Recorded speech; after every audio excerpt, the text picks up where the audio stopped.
बिस्मिल्लाहिर्रहमानिर्रहीम। अस्सलामु अलैकुम वरहमतुल्लाहि वबरकातुहू।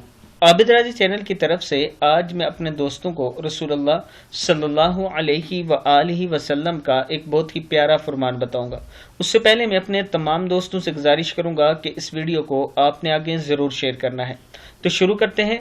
नबी अकरम सल्लल्लाहु अलैहि वआलिहि वसल्लम ने इरशाद फरमाया कि जिस शख्स की मौत का वक्त ही न आ चुका हो, इसको इसकी इस दुआ की बरकत से अल्लाह ताला शिफा अता फरमा देता है। यानी ये दुआ जो है ये आप पढ़ा करें जब आप मरीज हो या कोई मर्ज हो आप में, तो इंशाअल्लाह अल्लाह ताला आपको शिफा अता फरमाएगा।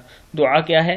अस्अलुल्लाहल अज़ीम रब्बुल बापिशलाम बुल है रब्बुल अर्शिल अज़ीम अन यशफिक। अस्अलुल्लाहल अज़ीम रब्बुल अर्शिल अज़ीम अन यशफिक। या पूरा पढ़ें तो अस्अलुल्लाहल अज़ीम रब्बुल अर्शिल अज़ीम अन यशफिक। वो अल्लाह जो खुद अजीम है और अजीम अर्श का मालिक है, मैं इससे सवाल करता हूँ कि वो तुम्हें शिफा अता फरमाए। किताब का हवाला ये नीचे मौजूद है, आप देख सकते हैं। इस वीडियो को आप दोस्तों ने आगे ज़रूर शेयर करना है।